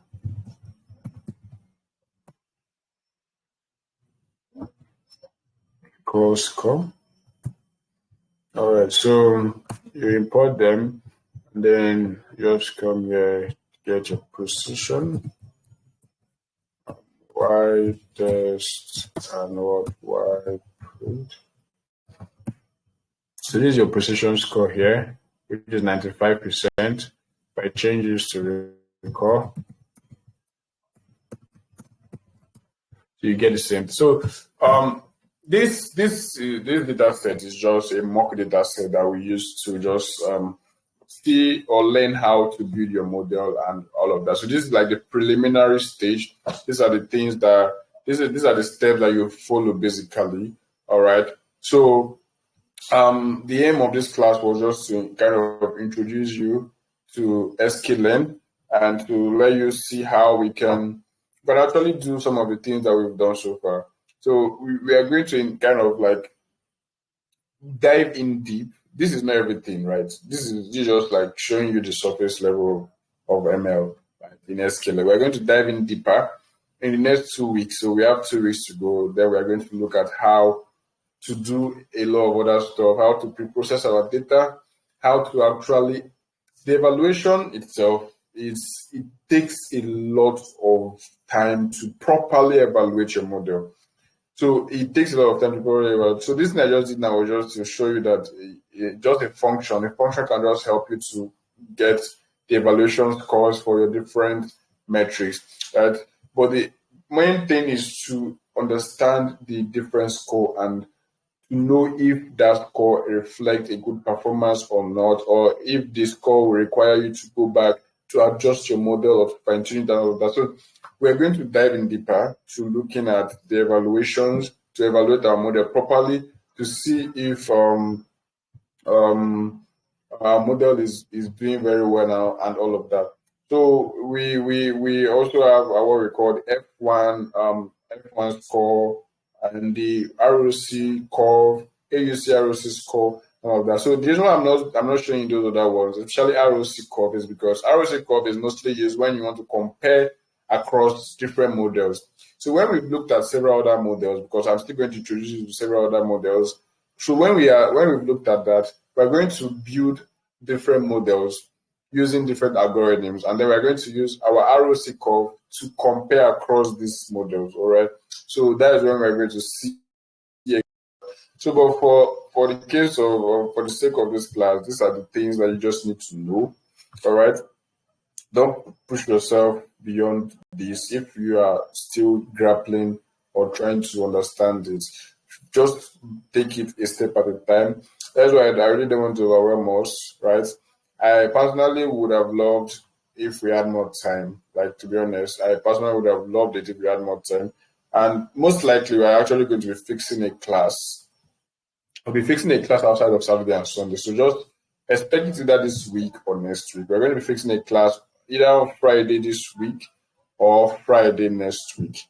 But I'm looking at the fact that we would have an assignment this week. So it might not be very convenient because the assignment this week is going to require you to do all these things that we just looked at now. So it might be next week, Friday.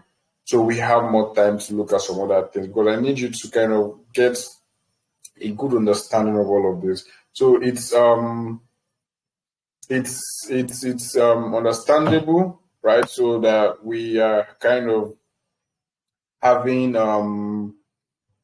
should I use the word challenge understanding everything at the get-go. If this is new to you, like it's very, very like normal, right? If this is new to you, but if you've been exposed before, then it shouldn't be a problem. So the thing you need to do is to go back to the recording.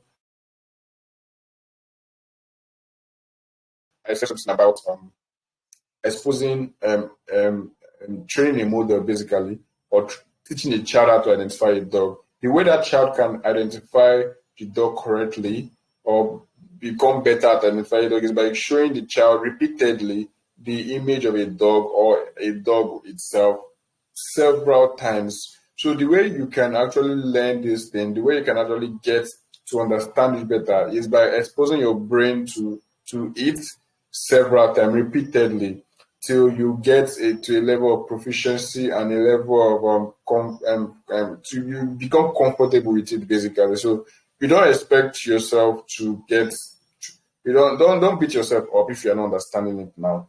Right? If you're not understanding it, don't beat yourself up. When you should beat yourself up is when you do it repeatedly and you don't still understand. That is when there's a problem. All right. But if you're not understanding it now, there's no problem. Just expose yourself to it and try to take your time, right? So remember I said something about binary task, right? And all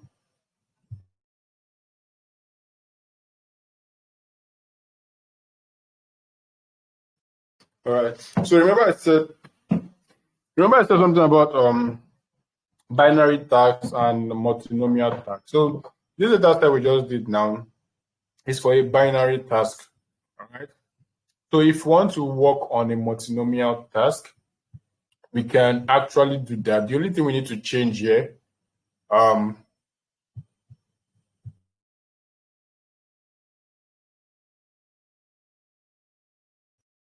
only thing we need to change here is the data set we'll be using, because the data set here is a binary data set. So we have a data set called load digits. All right, I know we already passed them. I just want to quickly show you. We have load digits. So once you load these digits, anyways, before that, there's something I want to show you. So we have what we call as frame, right? As frame equals to true. Let me see.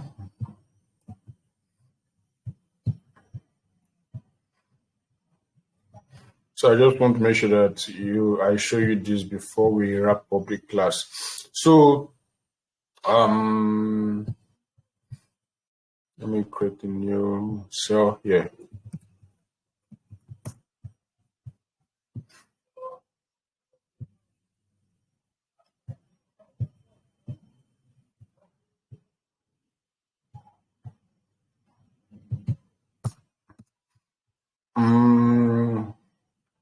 I'm trying to say, just give me some second. So a stream is supposed to convert the entire thing into a pandas data frame. All right. So by default, it is false. But if you change it to true, the data would be converted to a pandas data frame. So I don't know why it isn't coming up here.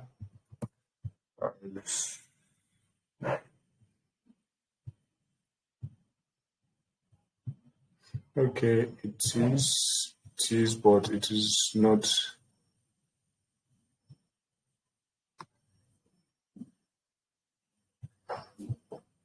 Anyways, just keep this aside. We're going to look at it, so not to waste much time. But it's something that will help you as well with senior data. So for your multinomial task, so you have to like use a data set that has multiple categories. So for example, we have load digits. I think load digits does that same thing. It has multiple categories. If I come here and say load digits, right? So the data is going to be something like this. So you can see this is a data set that has to do with identifying digits. All right, so the features are actually the pixel numbers of a particular digit. So the digit ranges from 0 to 9, basically. So 0 to 9, you can see it here. These are the targets. So it has 10 categories, right? So this is an example of multinomial classification task.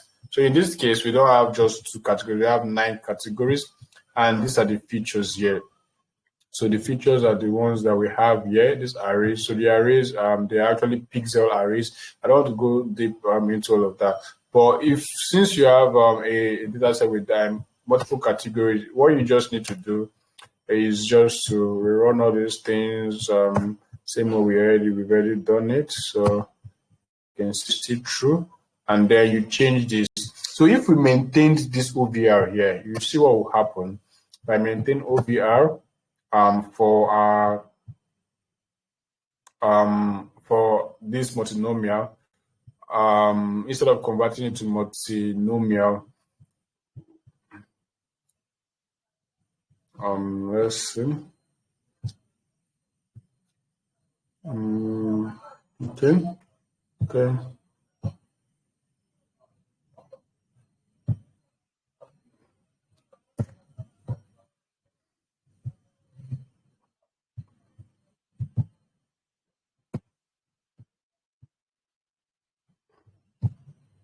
Time is already fast spent already.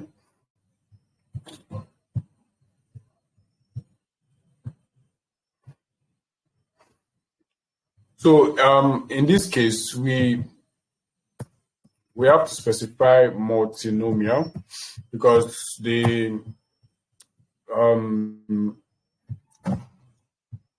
whole thing would actually not make sense if we specify OVR, because the OVR is for binary. So if you are using a multinomial data set, you have to specify multinomial in this class. But normally it's usually auto, yeah. So, but this is just like, should I say, over engineering, because it's not really necessary. But by default, multi-class is always auto. But I just brought this out just to point it out to you so you understand exactly what is happening here. All right. So the multinomial would run, and then you can just get your predictions. So if I run this, it should give us our predictions and all of that. So you just follow the same step, basically. The only thing is just that you need to have a data set that is multinomial, that has several categories. All right.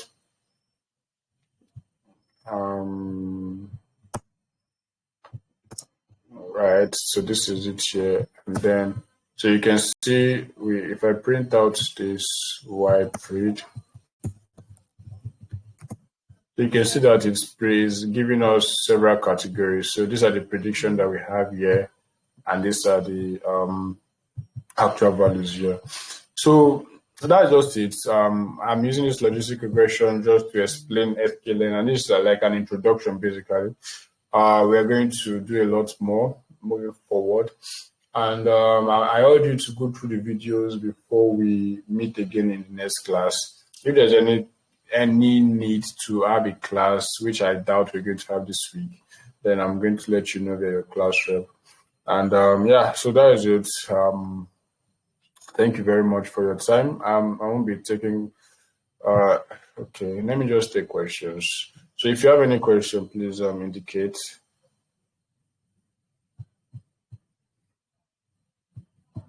All right, Joseph, please let your question be straight to the point.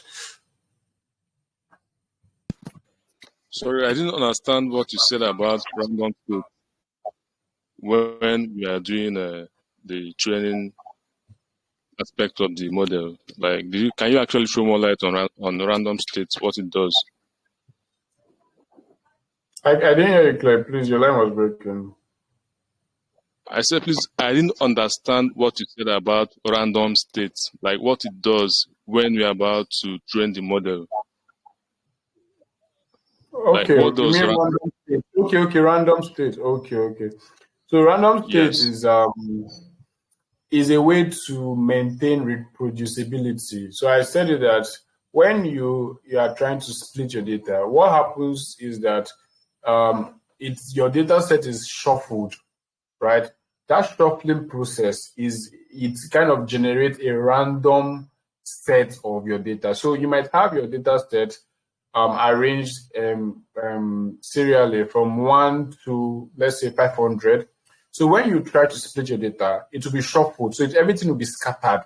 So you can have, let's say, 400 and something as the first one, then followed by 5, followed by, you get that kind of thing. So that process is a random process. So anytime you run that particular splitting process, it's going to generate a new random set each time. And this thing usually affects the data that will be used in your training. So for you to maintain reproducibility, you use random states. So the random state here, what it does is that it controls the randomness. So once you specify random state to be a particular number, any number, the number doesn't really have any effect. Any number can be your random state. You can choose any number, but make sure that that number is there when you want to rerun that code. As far as that number is there when you want to rerun the code, the exact same data set would be used when you shuffle your data set again. It is the exact data set that was shuffled before that will be reshuffled. So it is maintaining that same data set and it is not changing the order. You understand? So this just help you maintain reproducibility so that you don't have disparity in terms of the training data, and it won't just affect the whole process generally. All right, so that is why random state is usually included when you want to split your data. So there are a lot of other things that random states is used for, like in NumPy when you want to generate random numbers, you can actually use random states, right? So it would kind of give you the same number over and over again, right? So it doesn't change the values that you are generating. I hope that's clear. All right, Manfred Emmanuel. I hope that's clear. It's like saying df.head in pandas, like the way that I used to get first 5 values in pandas. No. df.head just gives you the first 5 values, right? So it's not random states is used when you are introducing randomness to your data. When you are if you're shuffling your data, like for example, you have some set of balls, like you have 50 balls, all right, and you have all of them labeled 1 to 50, and then you want to kind of just shuffle those balls so that, because probably what you're doing is you're trying to play a game where someone has to pick a particular ball, so you don't want to have you want to just make it a random process. So you put that ball inside a bag and you shake the ball to create a kind of random state. So the particular arrangement that you have when you shuffle that ball, right, is a very random process. Like, it is not influenced by anything. So if as the game host or something, you want to maintain that same arrangement, maybe for some reasons or whatever, you can introduce what we call random states. That random state is going to kind of capture the exact process that you use to get that exact random state, and then reproduce it so that once you shuffle it again, it's going to be that exact same state or random state that you have there. You're not going to have anything different. So that's what random state is. If you take away random state, you're going to be having different random you're going to be having different random output each time you shuffle. So there will be no reproducibility basically, right? So I don't really know how else to explain this to you, but that's just what random state does. It kind of maintains or helps with reproducibility. So once you perform a shuffling process that introduces randomness, you can always maintain that particular state. So as to you can maintain that particular state over and over again till you want to change it, right? So that is what random state does in general, not just in machine learning. So I think I'm just going to stop there, right? Because I really don't know how else to explain it. So Okay, Manfred, I got what you said, Sha. Thank you very much. All right, you're welcome. So Manfred, please ask your question. I need to go, please. I need to go. So ask your question. Okay, please, sir. I really want to get a line of code. When you created an instance, like when you define the model, please, can you really explain what happens there? I didn't really get what you said about what happened in that line of code. What really happens in that line of code when you're creating an instance, sir? Like when you're defining a model? Okay. I said that when you want to use your model, you create an object basically, right? So the instance, let me see where the code is again. Okay, as we have here. So Yes, what sir. we are doing is that we are actually basically just creating an object. So this logistic regression object here is a class. So for us to use it, we have to like create an object of that class.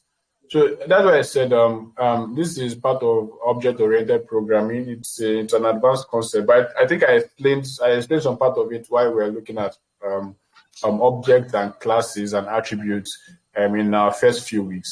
So what we are doing here is that this is not like variable assignment, although it's something like it, but we are assigning all the attributes, all the features, all the functions of this particular class to this particular variable. Let's just call it variable because it's actually a variable. But the process of this is actually instantiation of a class, right? Creating an object of a class. So it's just the notation that is quite confusing, right? But it's just transferring everything that we have in this class to this particular variable. So this variable can now act as the class itself, right? You can now be using it as a class.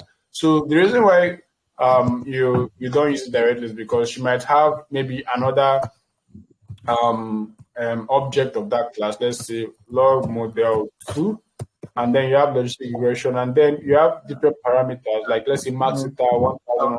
So you are just trying to create an object out of a particular class, and that object will have all the functionalities and everything that class will have. All right. Okay. So that's basically what's happening. There's really nothing special or nothing complex happening. Just creating an object from a class, right? So that's just it. Okay, sir. Please. Is test data the same thing as validation data, or is there something in between that differentiates them? So what are you saying? Is test data the same thing as validation data, or is there a difference between two of them? Okay, actually, test data and validation data, they are not the same thing. All right. So test data, they are used actually after you've created or you are done with your model training.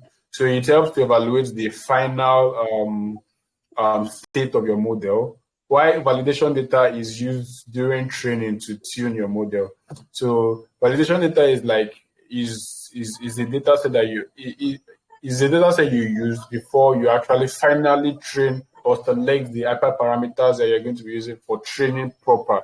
So the reason why I didn't introduce that is because it's, let's say at this level, it is not necessary. All right, it's not really necessary. So what you just need to understand is that you need to have your train data and then your test data. So validation data is when you want to actually look at hyperparameter tuning and all of those. Is when you want to start like tweaking some values to get a very good performance. So don't allow that to confuse you at this point, right? Just focus on the test data and training data. But validation data is not the same thing as test data. That is the answer to your question. Okay, thank you very much. All right. Any who was raising their hand again? Well, I think we've already like overshoot with time. So let's just call it a day at this point. I literally I was literally considering like moving this class, right? Because let me stop the recording, sir. So thank you very much for your patience and your time. I can see from the number of participants, we are about 58. A lot of people have left the call already, which is fine. The recording will be made available for us, so you can always go over that. And the assignment, we're going to get an assignment for this week, which is going to be our last assignment. And I believe this assignment will help you to drive home some of these things we've looked at in today's class. All right. So next week we'll pick up from where we stop, and we're going to kind of go into details on the implementation of machine learning. See that we didn't really look at linear regression today.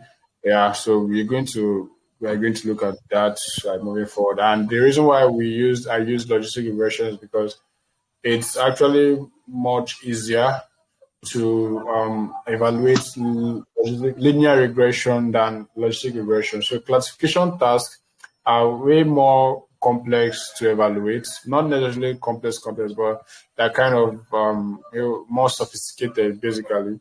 So, and they are usually the most common type of tasks that you get to meet. So it's essential that I needed to introduce us with a classification task using logistic regression. So linear regression, we're going to look at that, and some other algorithm, we're going to also look at them. So thank you very much. Thank you for your time. Thank you for your patience. I believe we're going to all get clarity on this. It's actually not easy learning machine learning, right? It's one of the most complex aspects of tech today. So if you can actually take your time and gain a very good understanding, trust me, you are just setting yourself aside and making yourself you basically just helping yourself, right? You might not know now, but moving forward, you're going to see why this particular field of tech is quite important. So thank you very much once again, and have a good night rest. So see you next week.